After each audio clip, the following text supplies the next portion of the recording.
अस्सलाम वालेकुम दोस्तों, मैं हूं शाहिद हुसैन। उम्मीद करता हूं आप सब खैरियत से होंगे। मेरा यूट्यूब चैनल और फेसबुक पेज देख रहे हैं। इस वीडियो में 3-4 अहम खबरें आपके सामने रखनी है। एक तो ये इंटरनेट सर्विस या सोशल मीडिया की जो ऐप्स हैं, अब वो बंद नहीं की जा सकेंगी। जी हाँ, बिल्कुल। सिंध हाई कोर्ट की तरफ से एक तफसीली हुक्मनामा जारी किया गया है जिब्रान नासिर एडवोकेट की एक दरखास्त के ऊपर। अदालत में क्या बात रखी गई थी, अदालत ने किन पॉइंट्स के ऊपर तमाम मुतल्लिका इदारों को पाबंद किया है, उसकी मुकम्मल तफसीलात आपके सामने रखेंगे। इसके अलावा कुछ और खबरें हैं, वो भी आपके सामने इस वीडियो में रखते हैं। आज चूंकि जिस तरह रोजाना की बुनियादों पर हम सिंध हाई कोर्ट में कवरेज के लिए जाते हैं, तो सबसे पहले जो हमारा टारगेट होता है कि सिंध हाई कोर्ट में जो मिसिंग पर्सनस हैं, जो लापता अफराद हैं, उनकी बाजियाबी से मुताल्लिक जो केसेस हैं, सबसे पहले उनको देखा जाए। उसके बाद फिर जो तरजीही बुनियादों पर पब्लिक इंटरेस्ट के केसेस होते हैं, हम उनको फॉलो करते हैं। तो आज भी एज यूजुअल जिस तरह हमने रोजाना की बुनियाद पर जैसे कार्रवाई करते हैं, यूट्यूब पे अपडेट करना रोजाना शायद मुमकिन ना हो, लेकिन जो हम अपडेट करते हैं अपने टीवी चैनल्स और अखबारात के लिए, तो उसके दौरान आज भी अजीबोगरीब मंजर देखने में आया। खासतौर पर आप जब बात करेंगे बलूचों की, पख्तूनों की, महाजरों की या दीगर जो कौमियतों के लोग हैं जो किसी न किसी वजह से लापता हैं, उस हवाले से जब बात सामने आती है तो फिर जो है वो किसी के पास शायद जवाब ना होता हो। लेकिन चूंकि मुख्तलिफ प्लेटफॉर्म्स के ऊपर जिनके सियासी जमातों के बड़े असर रसूख हैं, यकीनी तौर पर उनकी तरफ से आप आवाज उठाते हुए देखते रहते हैं और देखते भी रहते होंगे। लेकिन कुछ अब ऐसे लापता भी हैं जिनके बारे में ना तो कोई उनके वकला पेश होते हैं, ना उनके दरखास्त गुजार जिन्होंने पिटीशन फाइल की होती है वो पेश होते हैं। इवन के बार बार मुख्तलिफ इदारों को हुक्मनामे जारी करने के बावजूद किसी की तरफ से कोई तफसीली हुक्मनामा कोई रिपोर्ट्स जो वो जमा नहीं होती। और तो और अब मुख्तलिफ जो सियासी जमातें, खासतौर पर अगर हम एमक्यूएम की बात करें, तो उनकी तरफ से भी सरसरी सा जो है वो मौक़िफ़ तो जरूर रखा जाता है। हालांकि आप जब उनके सूबाई या उसके बाद फिर आप नेशनल असेंबली की नशिस्तों पर उम्मीदवार देखेंगे तो आपको बेशतर ऐसे उम्मीदवार हैं जिनका जो वकला है, जो प्रोफेशनल वकला है, लेकिन गुमशुदा अफराद जिनका ताल्लुक एमक्यूएम से रहा है या एमक्यूएम के नाम की वजह से, एमक्यूएम की ही वजह से जो लापता हुए, लेकिन अब उनका प्रेस कॉन्फ्रेंसेस में तो नाम आप सुनने को उनका आपको मिलता होगा, लेकिन अदालतों में उनकी केसेस की पैरवी करने के लिए ना तो उनके साइलिन आते हैं और ना ही कोई वकला के कार्रवाई देखते हैं। आज भी मुख्तलिफ जब दरखास्तों की समाअत हुई तो एक एमक्यूएम के ही कारकुन थे, उनके बारे में बताया गया, ताहिर अली नाम था उनका, कि जी वो एमक्यूएम से वाबस्ता थे, सियासी जमात से उनकी वाबस्तगी थी, जाती भी उनकी दुश्मनियां थी और उसके बाद फिर वो अज खुद चले गए। उस पर ना सिर्फ जस्टिस नेमतुल्लाह फलपोटा साहब ने नाराजगी का इजहार किया, बल्कि जस्टिस खादिम हुसैन तुनिया साहब ने भी जो नाराजगी का इजहार किया और भरपूर किस्म की तफ्तीशी अफसर की खिंचाई की, जिसमें एक तो ये कहा कि जिस तरह का आप लोगों का कंडक्ट है कि 36-36 JITs हो जाती हैं, तो उसके बाद फिर सुराग लगाने के हवाले से आप लोग को नहीं पता चलता कि वो कहाँ है,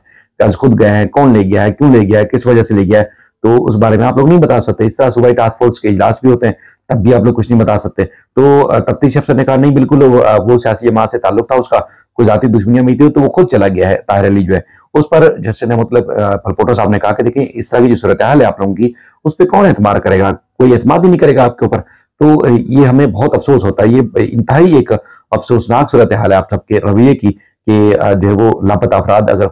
कुछ शहरी आज खुद भी रूपोश हैं तो उनका सुराग लगाना तो इदारों का काम है। अगर कोई ले जाता है तो तब तो शायद हम मान लें कि मुश्किल होगी, किसी इदारे के पास होंगे, लेकिन जब आज खुद वो कहीं रूपोश हैं तो फिर तो ज्यादा आसान होना चाहिए। तो उसके बाद जस्टिस खादिम हुसैन तुनिया साहब ने भी तफ्तीश अफसर की क्लास ली, जिसमें कहा कि इस तरह के स्टेटमेंट के ऊपर तो आपकी खिलाफ जो है कार्रवाई होनी चाहिए, जिस तरह की सूरत हाल देखने में आ रही है। तो इस तरह और भी केसेस है, यानी कि एक सूरत हाल ऐसी बनी कि हाई कोर्ट के अंदर एक हंगामा सा बरपा हो गया, चीखम पुकार इतनी थी कि आपको दूर दूर तक उसकी आवाज आ रही थी, खातून की जिनका बेटा अब्दुल रहमान जो लियारी के इलाके से 8 साल से लापता है, आज तक उसका जो है वो कोई सुराग नहीं लगा जा सका है। अच्छा, मैं इंटरनेट की बंदिश के हवाले से जो केस था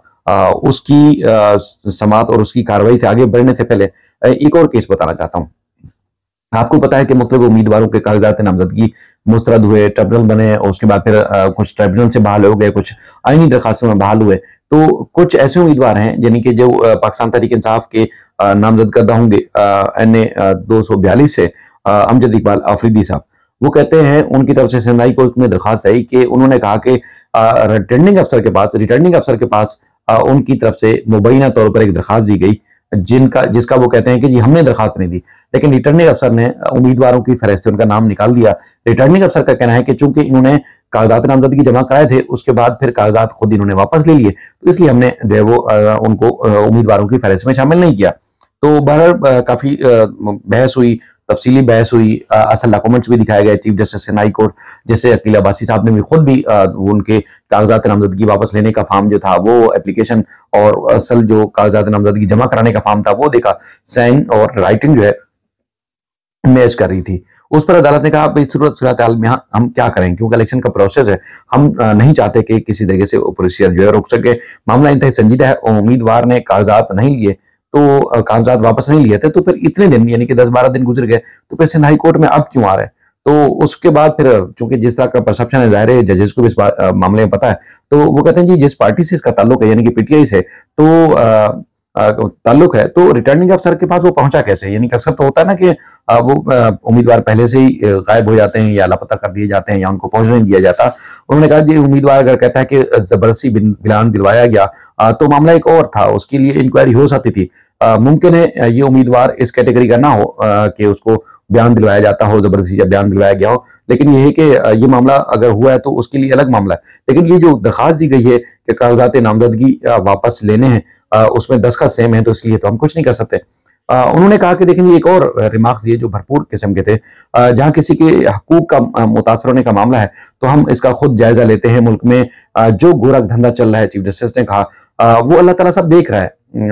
किस किस को जो है वो क्या रोल मिला है, जिस जिसका जो रोल है अगर वो नहीं अदा कर रहा, तब भी तो अल्लाह ताला देख रहा है। चीफ जस्टिस अकील अहमद अब्बासी साहब ने कहा कि कौन सब कुछ देख कर भी अपना हक अदा नहीं कर रहा, यानी कि अगर उसकी जिसकी जिम्मेदारी थी वो अपना हक अदा नहीं कर रहा, खामोश तमाशा ही बना हुआ है, तब भी अल्लाह ताला देख रहा है। हमने जो इलेक्शन से मुताल्लिक 90% जो दरखास्तें आई थी उनको हमने रिलीफ दिया। बड़ी तादाद में उम्मीदवारों को रिलीफ देने पर बहुत सारे लोगों को ये नागवार भी गुजरा होगा, उनको गुजरा होगा, लेकिन ये है कि रिलीफ इसलिए दिया कि किसी की हकूक जो है मुतासर ना हो। और अदालत ने अमजद आफरीदी की दरखास्त थी वो मुस्तरद की और कहा कि हम तफसीली ऑर्डर बाद में जारी करेंगे, क्योंकि ये बड़ा एक लहंदी मामला हो गया। तो इस पर अदालत ने कहा कि अब हम तो नहीं दे सकते इलेक्शन की इजाजत, क्योंकि जो साइन है वो ये चीजें हैं सारी मैच कर रही हैं। उनके वकील का कहना था कि क्योंकि वो हॉस्पिटल में थे, ना खुद गए कागजात नामजदगी वापस करने के लिए रिटर्निंग अफसर के पास, ना ही उनका कोई अटॉर्नी गया, लेकिन ये हमने दरखास्त ही जमा नहीं करवाई, तो हमारा उम्मीदवारों की फहरिस्त में नाम नहीं था, तो इसलिए ये जो है गलत है, हमें इलेक्शन लड़ने की इजाजत दी जाए। अच्छा, हम आते हैं जिब्रान नासिर एडवोकेट के ऊपर।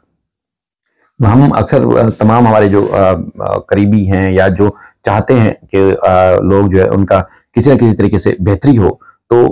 हमारी मतलब वो कहते हैं कि हम चाहते हैं कि ऐसे लोगों की साथ जुड़ा जाए जो वाकई ही अवाम की वेलफेयर, लोगों की बिला तफरीक और इंसानियत के नाते लोगों की खिदमत करते हैं, तो उनके साथ जुड़ा जाए, उनके करीब जाया जाए। तो जिब्रान नासिर एक ऐसी चॉइस है कि वाकई ही वो इंसानियत की खिदमत, इंसानियत के लिए आगे आते हैं, अपने खुद को मुश्किल में डाल के भी वो लोगों के लिए आगे बढ़ते हैं। पाकिस्तान के किसी भी कोने में कोई मसला हो वो आगे होते हैं। तो बहरहाल वो PS 110 से आज़ाद उम्मीदवार की हैसियत से इलेक्शन लड़ रहे हैं DH और क्लिफ्टन के इलाकों से। उसमें जो है वो उनका इंतखाबी निशान जो है माइक है। तो आप सब जो DH और क्लिफ्टन के इलाकों से देखने वाले हैं, आप सबको चूंकि उनकी खिदमात को आप जानते हैं, आपको मामलात का अंदाजा भी है कि किस तरह की सिचुएशन मुल्क में रहती है, तो हमेशा वो बिला तफरीक लोगों की खिदमत करते हैं। उन्होंने आज जो परमिशन ली कि इंटरनेट की बार बार बंदिश हो रही है, तो उसके बाद फिर उन्होंने अदालत से रजू किया। चीफ जस्टिस ने इनकी दरखास्त जो थी उसको फौरी तौर पर सुना, तो उसके बाद फिर अदालत ने एक तो तहरीरी हुक्मनामा जो जारी किया है जस्टिस अकील अहमद अब्बासी साहब और जस्टिस मुबीन लाखों पर मुश्तमिल जो 2 रुकनी बेंच था, उसमें अदालत ने एक तो यह है कि इंटरनेट और ब्रॉडबैंड जो सर्विस है यानी कि जो केबल इंटरनेट है उसकी बंदिश से जो है वो रोक दिया है। PTA को कहा है कि इंटरनेट और मोबाइल फोन जो सेलुलर कंपनी है उसकी जो सर्विस है इंटरनेट की बिला तातुल उसकी जो फराहमी है यकीनी बनाया जाए। सोशल मीडिया वेबसाइट्स तक जो रसाई है उसको भी यकीनी बनाया जाए। और अदालत ने 29 जनवरी को जो फरीकैन को उनको नोटिस जारी किए और जवाब तलब किया है। अदालत ने फरीकैन को कहा कि तहरीरी तौर पर जो है वो जवाब जमा कराए, और जब ये इलेक्शन होना है तो उस दौरान अदालत ने हुक्म इम्तना जारी किया है कि किसी किस्म की कोई जो डिस्ट्रप्शन होगी इस किस्म की ना हो, और इंटरनेट जो है मुकम्मल तौर पर इसको जारी रखना चाहिए। जिब्रान नासिर एडवोकेट की तरफ से, चूंकि वो दरखास्त गुजार भी खुद थे, वकील भी इस मामले में खुद थे, तो उन्होंने कहा एक तो ये है कि सोशल मीडिया के जरिए जो है इलेक्शन मुहिम जारी है मुख्तलिफ उम्मीदवारों की, मुख्तलिफ प्लेटफॉर्म्स के जरिए जो है वो आप इंटरनेट के जरिए घर घर तक जो है वो अपनी कैंपेन चला सकते हैं। और उसके बाद फिर पीटीआई के जो है वो पीटीए ने जो है वो बगैर किसी वजह बताए मुल्क भर में जो है इंटरनेट सर्विस, ब्रॉडबैंड और ये सारी चीजें जो है वो बंद कर दी थी। तो उस पर जो है वो उन्होंने अदालत से इस्तदा की कि तमाम फरीकैन को हुक्म दिया जाए कि इंटरनेट की जो सर्विस है उसको बंद ना होने दें, और सोशल मीडिया की जो एप्स है उनको बिला तातुल जारी रखने का जो है हुक्म दिया जाए। तो अदालत ने इब्तदाई समाअत के बाद उनकी जो दरखास्त थी उस पर इतफाक किया, और अदालत ने उनको जो है उनको रिलीफ दिया, तमाम पाकिस्तानी को रिलीफ दिया जिब्रान नासिर एडवोकेट की दरखास्त के ऊपर, और अदालत ने इंटरनेट की सर्विस है इलेक्शन तक बिला तातुल जारी रखने का हुक्म दिया है। आपको पता है कि बीच में 3-4 दफा बंद हुई, दिसंबर में हुई, फिर जनवरी में 2 दफा हो चुकी है, और फिर आज या कुछ कल भी इम्कान है। इस तरह बताया जाता है कि इलेक्शन के दरमियान भी इम्कान जाहिर किया जाता है कि ये जो इंटरनेट सर्विस है ये बंद हो सकती है मुमकिन तौर पर। तो आगे देखते हैं कि मजीद क्या कुछ होता है, लेकिन आपसे जाते जाते वही गुजारिश कि जिस उम्मीदवार को आप दिल से पसंद करते हैं, कि आप समझते हैं कि वो आपके हक में, आपके लिए, आपके मसाइल दूर करने के लिए, आपके मसले हल करने के लिए जो है वो आपके साथ खड़ा हो सकता है, तो यकीनी तौर पर उसका साथ दें। लेकिन जिब्रान नासिर का जो भी जरूर साथ दें, ये से 110 से, और उम्मीद है कि वो किसी भी पाकिस्तानी को, जी हाँ बिल्कुल, किसी भी पाकिस्तानी को बिला जात पात और बिला तफरीक की वो खिदमत अंजाम देंगे। और आपको अंदाजा होगा कि जब असम्बली में हो गए हैं